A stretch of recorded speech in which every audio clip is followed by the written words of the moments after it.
हमारी संस्कृति, हमारी पहचान। यज्ञ, योग, आयुर्वेद सदा रहे हमारे साथ। भारत के प्राचीन ग्रंथों एवं आधुनिक विज्ञान का दिव्य संगम, यज्ञ महिमा।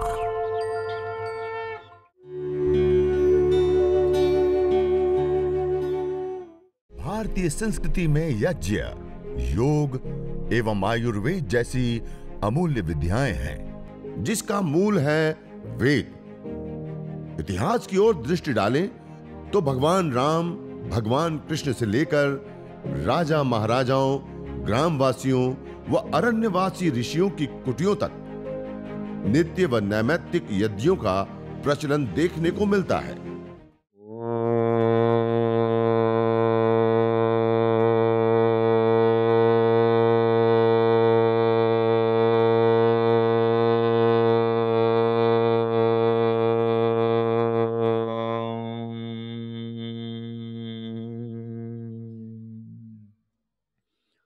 अग्निमीळे पुरोहितं यज्ञस्य देवमृत्विजं होतारं रत्नधातमम्।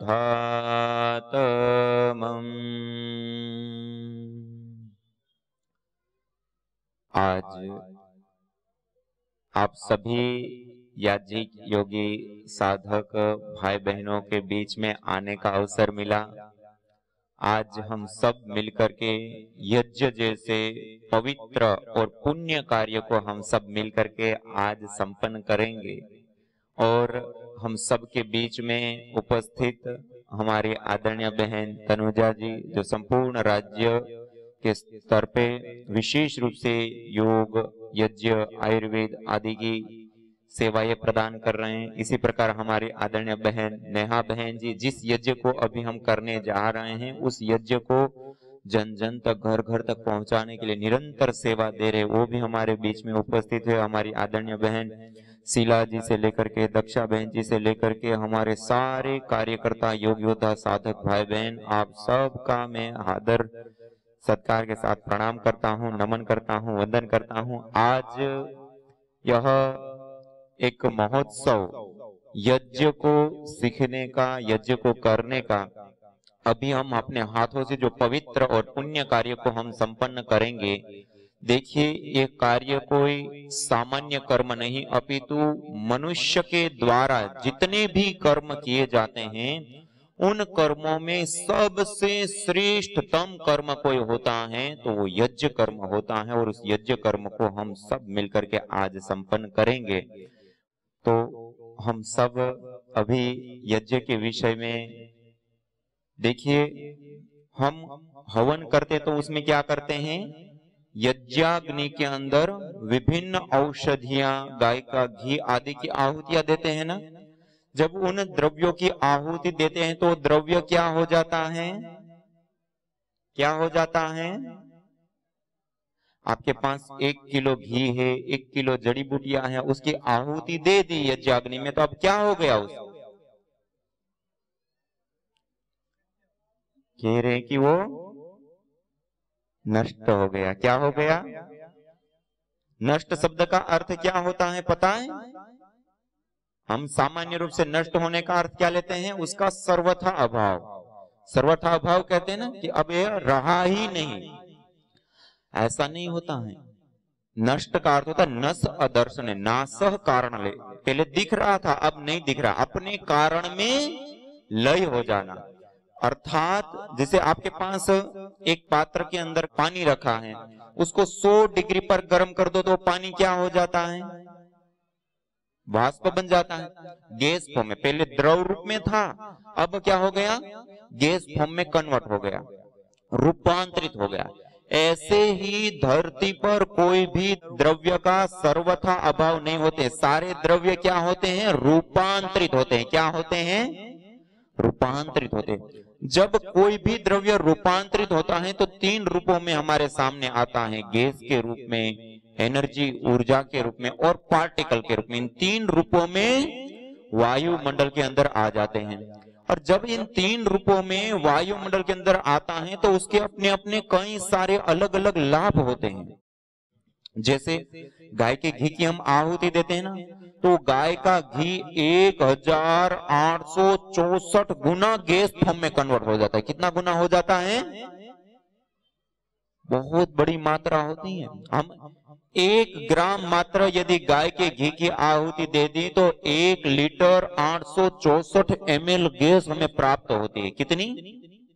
और उस गैस के साथ साथ गाय के घी के अंदर सैचुरेटेड फैटी एसिड होता है, उसको जलाने पर उसके अंदर से कीटोन्स बनते हैं, उसके टूटने पर कार्बन की अपेक्षा 6 गुना ज्यादा ऑक्सीजन हमें प्राप्त होती है। कहने का अभिप्राय है कि जो यज्ञ हम करते हैं, हवन करते हैं, अग्निहोत्र करते हैं, ये पूरा एक वैज्ञानिक, साइंटिफिक, सार्वभौमिक कर्म है। और देखिए, जब वो गाय का घी गैस फॉर्म में रूपांतरित होता है तो 1864 गुना तो बढ़ ही गया, लेकिन उसके साथ साथ वो जो धूम्र होता है, वो जो गैस होती है, उसके अंदर एंटी एफ्लेमेटरी, एंटी माइक्रोबाइल एक्टिविटी से लेकर के अलग अलग प्रकार के कई सारे जो हमें स्वास्थ्य और आरोग्य देने वाले मॉलिक्यूल्स, कंपोनेंट्स होते हैं, वो सारे इस धूम्र के अंदर होते हैं। और वो जब वायु के अंदर आता है तो घर के अंदर, कमरे के अंदर, वायु के अंदर जो बैक्टीरिया, वायरस, फंगस आदि होते हैं वो भी दूर हो जाते हैं। उसके साथ साथ वायु मेडिकेटेड बन जाती है। कैसी बन जाती है? मेडिकेटेड, औषधीय, भेषज वायु का निर्माण हो जाता है। और जब हम उस वायु में रहते हैं तो ना बैक्टीरिया, वायरस, फंगस जनित कोई बीमारी होती है और ना ही कोई अन्य रोग होता है। इसलिए यज्ञ आरोग्य के लिए भी बहुत विशेष रूप से उपयोगी होता है। देखिए, आज हम जिस जीवन शैली को जी रहे हैं उसमें हम कई सारी प्रकार की बड़ी बड़ी समस्याओं से हम जूझ रहे हैं। मेरे को आदरणीय अभी बहन लोग मेरे के बता रही थी कि वापी पूरी एशिया का सबसे बड़ा इंडस्ट्रियल एरिया है और यहाँ पर केमिकल प्रदूषण से लेकर के अलग अलग के प्रकार के पोल्यूशन बहुत बड़ी और भारी मात्रा में होते हैं। यही नहीं, पूरी दुनिया की ये समस्या है, लेकिन कुछ ऐसे विशेष स्थान होते हैं वहां पे सर्वाधिक रूप से, विशेष रूप से वो ज्यादा मात्रा में वो प्रभाव डालता है, जहां ज्यादा ऐसा पोल्यूटेंट होता है। तो जब हम हवन करते हैं, यज्ञ करते हैं, आप देखिए जो ये पोल्यूटेंट वायु होती है ना, आज यहाँ पर भी कितना प्रदूषित वायु है।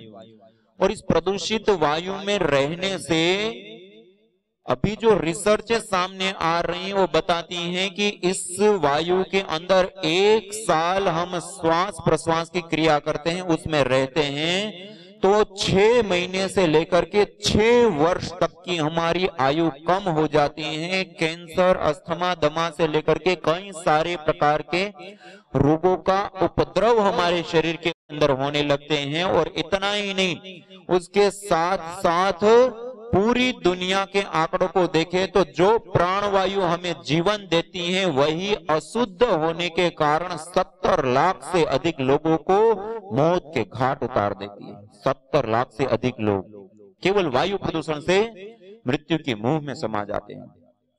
अब इस भयावह स्थिति को कंट्रोल करने के नाम पर हजारों करोड़ रुपए के प्रोजेक्ट बनते हैं, कार्य चलते हैं, लेकिन परिणाम स्वरूप आज हम प्रति वर्ष देख रहे हैं कि पोल्यूशन बढ़ता ही चला जा रहा है। अब ऐसी स्थिति में हम क्या करें? देखिए, आज जिस हवन को हम अपने हाथों से संपन्न कर रहे हैं, इस यज्ञ को, हवन को, अग्निहोत्र को करने पर एथिलीन ऑक्साइड, प्रोपिलीन ऑक्साइड से लेकर के अलग अलग प्रकार की कई सारी गैसों का निर्माण होता है।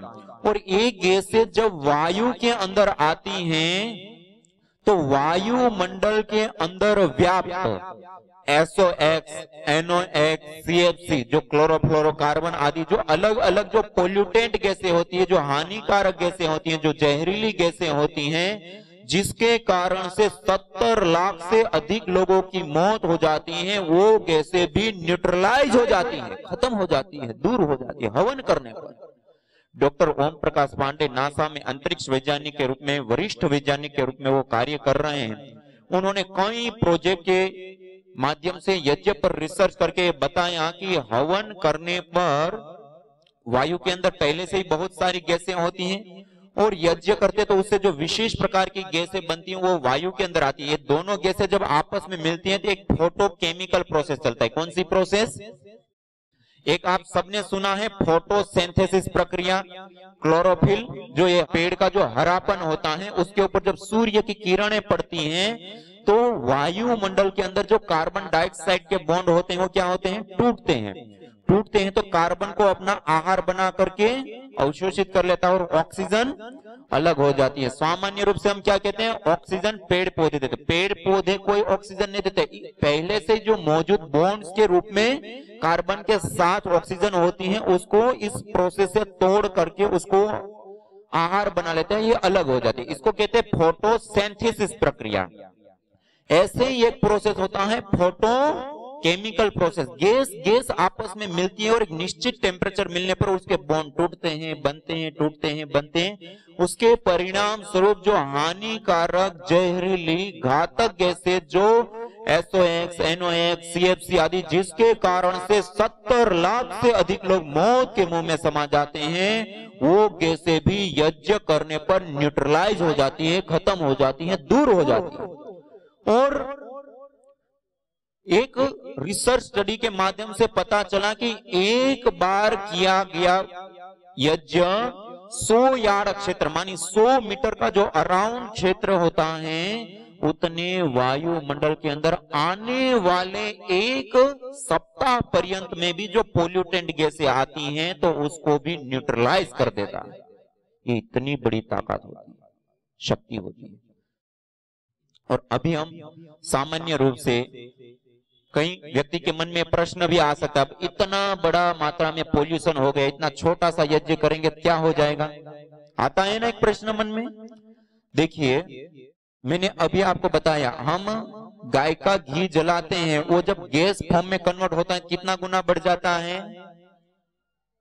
1864 गुना। अर्थात 1 ग्राम मात्र गाय के घी की आप आहुति दें तो उसे 1 लीटर 864 ml गैस बनी। हम बहुत सारे लोग अपने घर के अंदर रूम स्प्रे का प्रयोग करते हैं ना, 300-350 ml की बोतल हो और उसको अपने पास छोटा सा कमरा हो और उसको हम हर रोज सुगंधित करते हैं तो लगभग साल भर चल जाता है, मानी 365 दिन। तो 365 बार कमरे को 300-350 ml गैस ने सुगंधित किया। ये केवल मात्र एक एडिशनल पार्टिकल होते हैं, वो ना वायु का शोधन करते हैं ना प्रदूषित वायु को ठीक करते हैं, अभी तो एक केवल मात्र सुगंधित पदार्थों को ऐड कर देता है। कहने का अभिप्राय है कि 300-350 ml गैस से 300-350 कमरे हम सुगंधित कर सकते हैं। तो 1 ग्राम गाय के घी से 1 लीटर 864 ml गैस बनी, तो उससे कितने कमरे हम सुगंधित कर सकते हैं?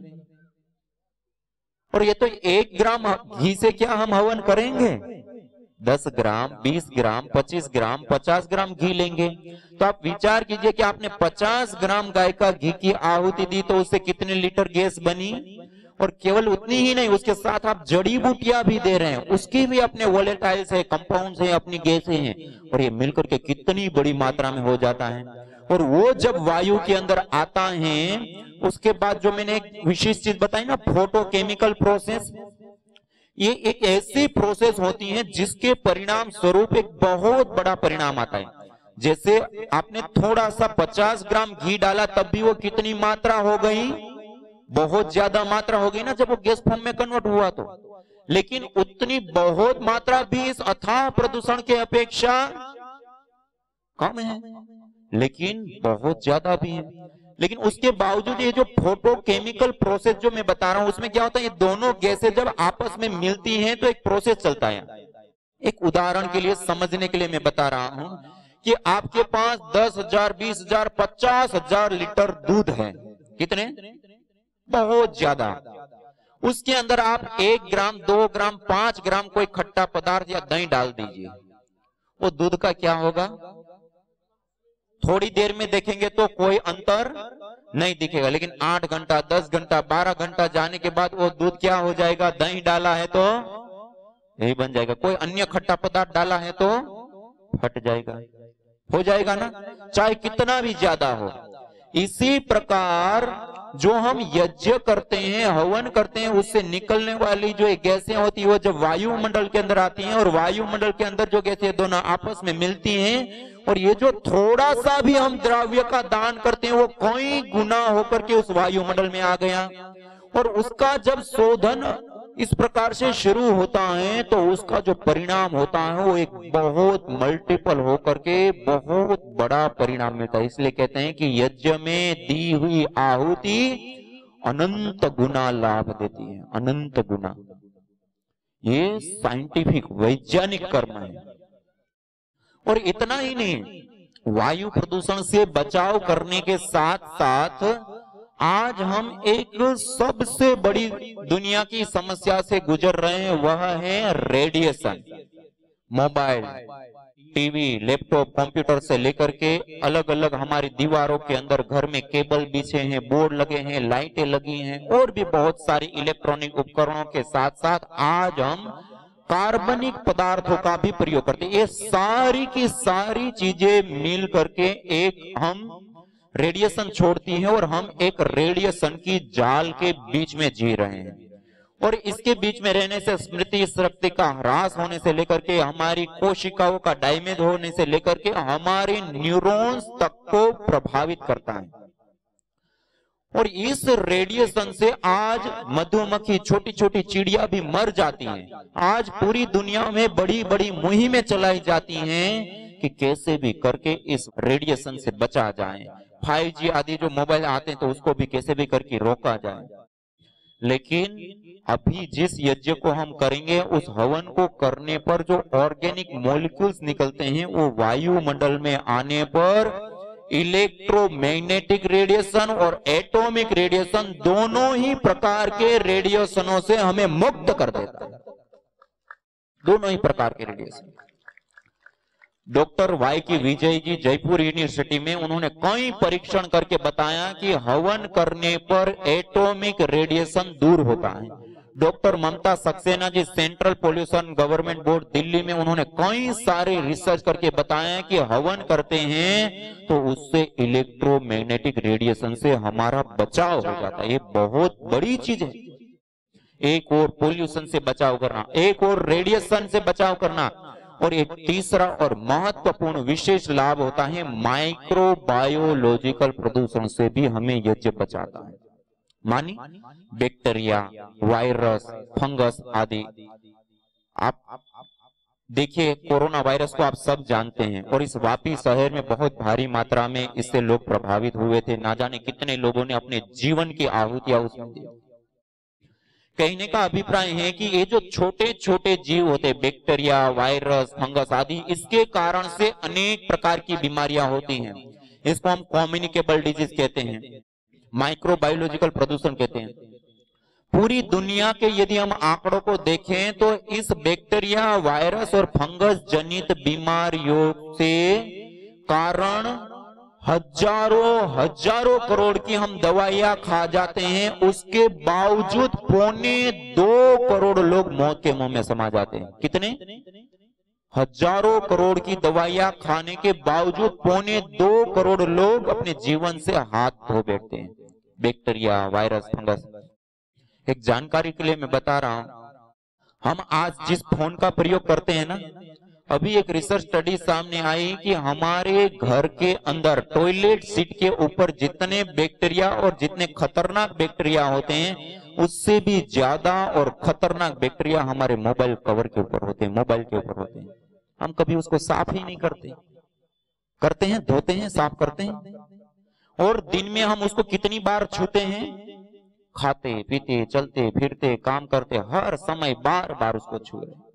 ऐसी चीजें बहुत भारी मात्रा में इन इन्फेक्शनों को फैलाती हैं, बीमारियों को फैलाती हैं। और यदि हम अपने घर के अंदर ये जो छोटा सा हम हवन कर रहे हैं, छोटा सा यदि हवन कर लें, और इससे जो धूम्र उठता है गाय का घी और जड़ी बूटियां देने पर, उस धूम्र को जब हमने एनालाइज किया तो उसके अंदर एक GCMS gas chromatography mass spectroscopy gas को माइक्रो लेवल पर एनालाइज करने की एक अद्भुत तकनीक होती है और उसके माध्यम से पता करते हैं कि इसके अंदर क्या क्या मॉलिक्यूल्स कंपोनेंट्स क्या क्या तत्व होते हैं और उन तत्वों को लेकर के और अलग अलग दवाइयां बनाई जाती हैं।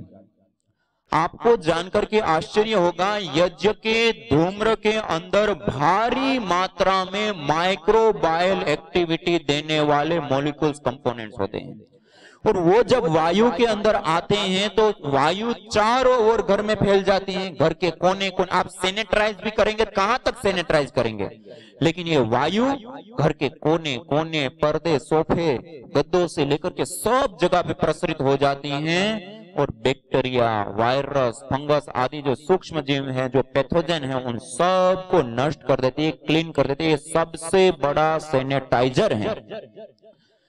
और जो उसमें कंपोनेंट्स मिले उसके बाद हम जो अभी हवन करेंगे वो एक बार जो छोटा सा हवन करते हैं, उस हवन करने पर जो धूम्र उठता है उस धूम्र को जो 2.25 करोड़ लोगों की जान जाती है, उसके लिए जो कारणभूत बैक्टीरिया, फंगस आदि होते हैं उसको लिया और उसको ये स्मोक धुआं दिया गया। तो आपको जानकर के आश्चर्य होगा, एक बार मात्र के यज्ञ से 65% से लेकर के 96% बैक्टीरिया, फंगस आदि नष्ट हो जाते हैं, एक बार मात्र यज्ञ से। ये जिस यज्ञ को हम अभी करने जा रहे हैं, ये यज्ञ एक लाभ नहीं मल्टीपल लाभों को देने वाला होता है। रेडिएशन से बचाता है, वायु प्रदूषण से हमें बचाता है, माइक्रोबायोलॉजिकल प्रदूषण से हमें बचाता है और इन सब से अतिरिक्त एक विशेष और महत्वपूर्ण लाभ होता है। जिस अथाह वायु के समुद्र में हम श्वास लेते हैं उसमें 2 प्रकार के कण होते हैं, एक होते हैं धन आवेशित कण और एक होते हैं ऋण आवेशित कण।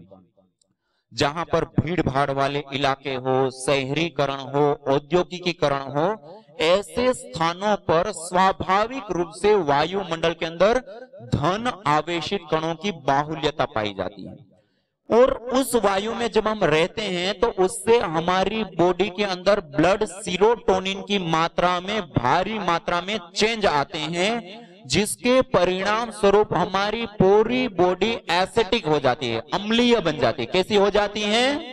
एसिडिक हो जाती है। जब हमारी पूरी बॉडी एसिडिक हो जाती है तो अनेक प्रकार के रोग हमारे शरीर में होने लग जाते हैं। मेरे को अभी बता रहे थे कि इस वापी शहर में इस पोल्यूशन में रहने से बहुत भारी मात्रा में पित्त, एसिडिटी की और कब्ज, कॉन्स्टिपेशन और वात की प्रॉब्लम बहुत भारी मात्रा में यहाँ पे लोगों को हो रही है। ये क्यों होती है? मैंने अभी बताया ना, जहां पर औद्योगिक क्षेत्र हो या शहरीकरण हो तो वहां के वायुमंडल में धन आवेशित कणों की बाहुल्यता हो जाती है और उसमें रहने से ब्लड सीरोटोनिन की मात्रा में चेंज आए, उसके कारण से ये अनेक प्रकार की बीमारियां पैदा होती है। और दूसरे कण होते हैं ऋण आवेशित कण। वो स्वाभाविक रूप से जहां पेड़ पौधे, झरने, जंगल, पहाड़ या समुद्र के तट ऐसे जो स्थान होते हैं वहां पे स्वाभाविक रूप से ऋण आवेशित कणों की बाहुल्यता होती है। उस स्थान में जब हम रहते हैं तो उससे 2 लाभ हमें विशेष होते हैं। एक, हमारे जो हार्मोन्स होते हैं वो गुड हार्मोन्स भारी मात्रा में बनते हैं और जो स्ट्रेस हार्मोन्स होते हैं वो दूर हो जाते हैं। और उसके साथ साथ दूसरा और महत्वपूर्ण लाभ हमें प्राप्त होता है कि हमारी पूरी बॉडी अल्कलाइन हो जाती है, क्षारीय हो जाती है। मानिए आज आप सब लोगों ने सुना होगा कि हमारे शरीर के अंदर 70% से अधिक पानी होता है, तो उस पानी को यदि हम अल्कलाइन बना करके यदि हम पीते हैं तो हमारा पूरी बॉडी क्या हो जाती है? अल्कलाइन हो जाएगी। और अल्कलाइन हो जाएगी तो कोई रोग होगा नहीं। इसकी एक मुहिम चलाई जा रही है और इसको अल्कलाइन वाटर बनाने के लिए 3-3.5 लाख रुपए की मशीनें बेची जाती है। कितने की? 3-3.5 लाख रुपए की। और हम अभी जो हवन करेंगे ना, वो हवन के बाद जो भस्म राख बच जाती है, भस्म बच जाती है, भभूति बच जाती है, उसको थोड़ा खरल कर लेते हैं, छान लेते हैं और उसके बाद 1 गिलास में 2 चुटकी के बराबर डाल करके हिला करके उसको टेस्ट किया गया। जो 3.5 लाख रुपए की मशीन करने देती है 2 चुटकी भस्म करके देती है। वाटर पूरा अल्कलाइन हो जाता है। और अल्कलाइन ही नहीं, उसके साथ साथ उसके अंदर calcium, iron, zinc, potassium, magnesium, जो खनिज तत्व हमें चाहिए वो भी उसके अंदर आ जाते हैं। ये यज्ञ की भस्म, एक प्रसंगवश मैंने एक आपको बात बताई।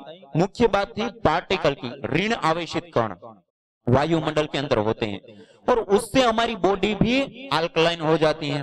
और जिस स्थान पर हम प्रतिदिन यज्ञ करते हैं उस स्थान पर प्रति सेंटीमीटर एयर के अंदर 200 से 400 ऋण आवेशित कण पाए जाते हैं। ये इतनी बड़ी संख्या होती है कि जो जंगल के अंदर, घना जंगल हो, उस घने जंगल के अंदर जितने पार्टिकल पाए जाते हैं उतने पार्टिकल जिस स्थान पे हम प्रतिदिन यज्ञ करते हैं उस स्थान पे हो जाते हैं। मानी जंगल जैसा वायुमंडल हम अपने हाथों से अपने घर के अंदर हम बना सकते हैं। ये इतनी बड़ी विद्या है। ऋण आवेशित कणों से बॉडी को अल्कलाइन करके गुड हार्मोन्स बना करके भी हमें लाभ मिलता है। न होता प्रदूषण और रोगों का वार, करते यदि यज्ञ योग पेड़ पौधों का विस्तार, यज्ञ योग पेड़ पौधों का विस्तार।